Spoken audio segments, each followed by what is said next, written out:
السلام علیکم ناظرین۔ پاکستان کی سیاسی صورتحال کافی دھماکہ خیز ہو چکی ہے اور ماضی میں کھیلے گئے گندے کھیل سے پردے اٹھ رہے ہیں، اور کس طرح سے عمران خان کو اور نیازی صاحب کو ملک پہ مسلط کیا گیا، اس کے لیے جو کھیل کھیلے گئے تھے وہ سارے کے سارے آہستہ آہستہ سامنے آ رہے ہیں۔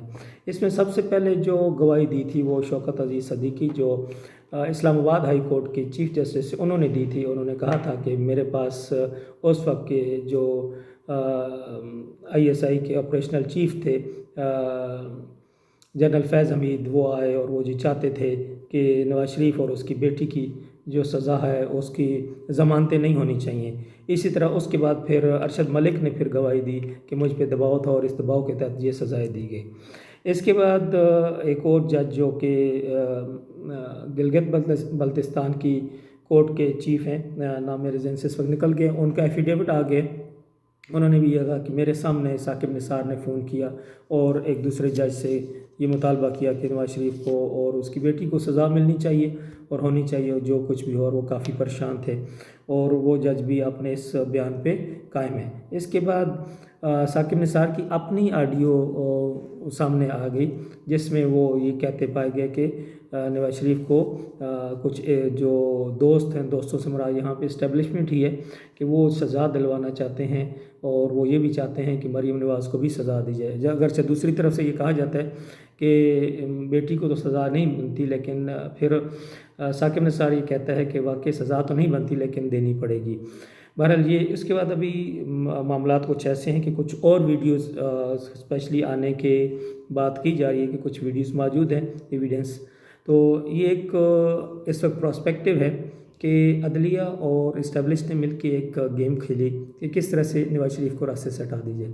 یہاں ایک بات میں واضح کرتا جاؤں کہ تاریخی طور پر میں نہ تو نواز شریف کا حامی اور نہ آج تک میں نے نواز لیگ کو کبھی ووٹ دیا ہے۔ میرا ووٹ میں نے خود اپنے آپ ہی کو ڈالا ہے، اور جو میرا ساتھ صوبائی اسمبلی کا ووٹ ہوتا تھا، میرا جو دوست میرے ساتھ ہوتا تھا، میں اسی کو دیتا تھا۔ میں نے کسی بڑی سیاسی جماعت کو کبھی ووٹ نہیں دیا۔ تو اس لیے اگر کسی کے ذہن میں ہو کہ شاید میں یہ نواز شریف کے حق میں بات کے لیے یہ ویڈیو ریکارڈ کر رہا ہوں یا یہ ویلاگ کر رہا ہوں، تو ایسا کچھ نہیں ہے۔ چلیں اس بات کے ساتھ کہ جو نواز شریف کو سزا دی گئی تھی، جس بنیاد پہ نواز شریف کا کیس شروع کیا گیا تھا، اس پہ اس کو سزا نہیں دی گئی تھی۔ سزا اس کو اقامے پہ دی گئی تھی اور بیٹے سے کوئی تنخواہ کا معاملہ تھا، لیکن کیس یہ شروع کیا گیا تھا کہ جی ان کے جو ایسڈ ہیں وہ بیونڈ مین ہیں، اور جو لندن میں اپارٹمنٹ بنائے گئے ہیں وہ منی لانڈرنگ سے بنائے گئے، یہ سارے الزامات ہیں، لیکن وہ الزامات ثابت نہیں ہوئے۔ اب جب الزامات ثابت نہیں ہوئے تو چاہے میں کسی بندے کو کتنا ہی ناپسند کرتا ہوں، چاہے میں اس کو کتنا ہی کرپٹ سمجھتا ہوں، اگر آپ ثابت نہیں کر سکے عدالت کے اندر تو پھر اس کو سزا تو نہیں بنتی نا۔ تو مسئلہ یہ تھا کہ نواز شریف کو جو سزا دی گئی وہ آپ کہہ لیں کہ آؤٹ آف دی وے تھی۔ اس کا جتنا کیس چلایا گیا وہ آؤٹ آف وے تھا، اس پہ نگران ججز لگائے گئے، روز کی بنیاد پہ، روزانہ کی بنیاد پہ کیس چلائے گئے اور بہت تیزی سے۔ تو اس طرح سے نواز شریف کو راستے سے ہٹایا گیا۔ پھر عمران خان کو آگے لانے کے لیے پورا ایک ماحول بنایا گیا، دوسری پارٹیوں سے بندے لا کے دیے گئے، ایون لاسٹ مومنٹ میں لوگوں سے ٹکٹ نون لیگ کے واپس کرا کے PTI کے دلوائے گئے، اور انہیں یہ شورٹی دی گئی کہ ہم آپ کو کامیابی دلائیں گے۔ اس کے بعد پھر RTS سسٹم بٹھا کے ان چنے ہوئے لوگوں کو پھر کامیابی دلائی گئی۔ تو یہ سارا ایک سینیریو بنایا گیا جس میں یہ نااہل حکومت ہم پہ مسلط ہوئی۔ پھر یہ صاحب حکومت میں آ گئے، آنے کے بعد انہوں نے جو ملک کے ساتھ ابھی تک کیا ہے وہ سب کے سامنے ہے کہ اس وقت پاکستان کا جو دفاع ہے وہ بھی خطرے میں ہے، پاکستان کے دفاعی اخراجات بھی پورے نہیں ہو رہے، وہ بھی ادھار لے کے کیے جا رہے ہیں۔ تو یہاں پہ اب پرابلم یہ آ رہا ہے کہ اگر اس ملک کو چلانا ہے تو پھر انصاف کے ساتھ، کسی کی ذاتی پسند ناپسند کی بات نہیں ہے، ہمیں یہ دیکھنا ہوگا، اور سب اداروں کو، چاہے وہ عدلیہ ہے، چاہے وہ مقننہ ہے، چاہے وہ اسٹیبلشمنٹ ہے، کوئی بھی ادارہ ہے، انہیں ملک کا مفاد دیکھنا ہے۔ لیکن مسئلہ یہ ہے کہ یہاں لوگ ذاتی اناد کی وجہ سے کسی شخص کے خلاف جاتے ہیں اور پورے ملک کا نقصان کرتے ہیں۔ اب نواز شریف، جیسے میں کہہ رہا ہوں کہ ہمیں پسند نہیں، ہم بھی نہیں چاہتے کہ یہ ملک نواز شریف کی جاگیر نہیں ہے، یہ ملک زرداری کی جاگیر نہیں ہے یا بھٹو کی جاگیر نہیں ہے۔ اس خاندانی سیاست کو ختم ہونا چاہیے اور ان کے بچوں کو سائڈ پہ کرنا چاہیے اور لوگوں کو آنا چاہیے پارٹی کے اندر۔ لیکن مسئلہ یہ ہے کہ اس کا ایک رائٹ وے ہے، ہر چیز کا ایک طریقہ کار ہوتا ہے۔ جیسے इस इमरान खान की हुकूमत के आने से पहले नवाज शरीफ और इन पार्टीज़, ये जो पीपीपी है, इनके बारे में ये मोरूसी सियासत का जो एक इशू था, ये बहुत लोगों के माइंड में आ गया था कि भाई हम इनके ग़ुलाम तो नहीं हैं। कि पहले भुट्टो था, भुट्टो के बाद भुट्टो की बेटी आ गई, फिर भुट्टो का दामाद आ गया, वो उसका बेटा आ रहा है। तो लोगों में ये ज़हन में आना शुरू कि क्या हम इनके सियासी ग़ुलाम हैं। तो वो इस ग़ुलामी से आज़ादी हासिल करने की तकोदो में थे और नई ऑप्शन देख रहे थे। लेकिन नई ऑप्शन वो ऐसी नहीं देख रहे थे जैसी इमरान खान जैसी, कि ऐसी क्या कहते हैं घटिया ऑप्शन हो और इतनी क्या कहते हैं कि करप्ट और बददियानत हो कि अपने किसी बात पे वो कायम ना रहने वाले हों और नाअहल हों। कि अब प्रॉब्लम यह है कि ये जो ऑप्शन लाई गई है, इस ऑप्शन की वजह से वो जो मोरूसियत का एक फैक्टर आ रहा था, लोग कह रहे थे कि हमें मोरूसी सियासत से जान छुड़ानी है, वो फिर आगे आ गया। अब लोग कहते हैं कि इससे पहले नवाज शरीफ बेहतर था।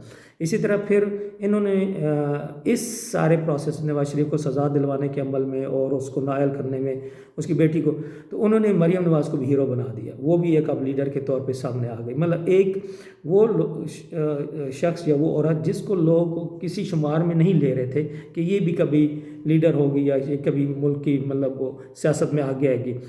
इस्टेब्लिशमेंट और अदलिया और इन लोगों की जो गेम थी, उस गंदी गेम ने रिएक्शन के तौर पर अब उसको भी एक लीडर बना दिया है। और सबसे बड़ा जो इसमें मसला हुआ कि जिस बंदे को ऑप्ट किया गया, जिस बंदे को आगे लाया गया, वो इतना नाअहल, इतना करप्ट और इतना बददियानत साबित हुआ कि वो लोगों के जहन में ये आता है कि पहले वाले इससे बेहतर थे, ये बुरा है।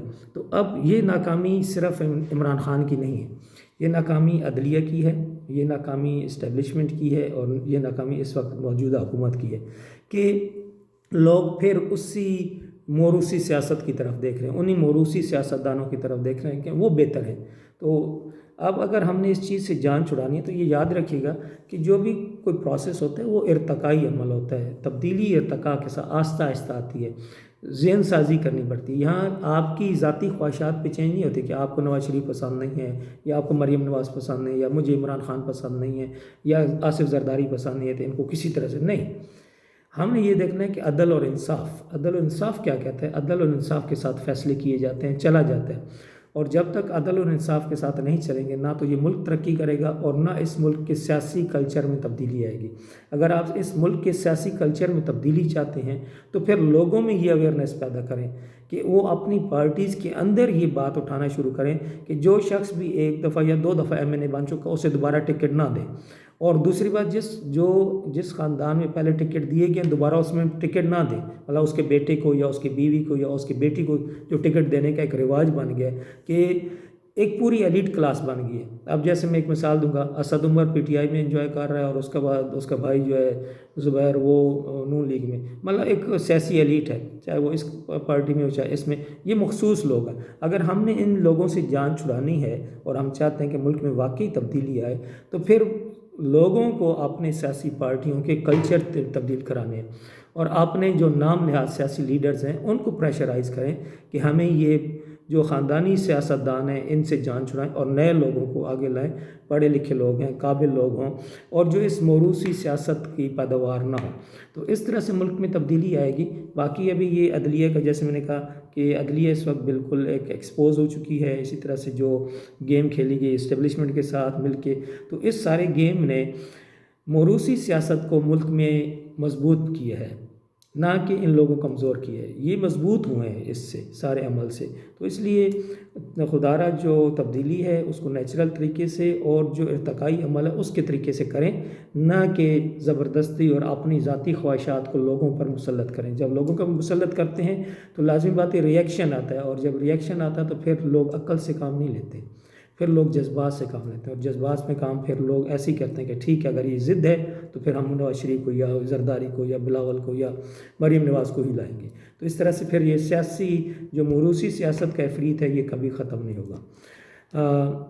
इस पे सोचिएगा आप सब मिलकर कि हमने मुल्क से मोरूसी सियासत के इफरीत से कैसे जान छुड़ानी है। इंशाल्लाह फिर आपसे बात होगी। इजाज़त दीजिए। अस्सलामु अलैकुम।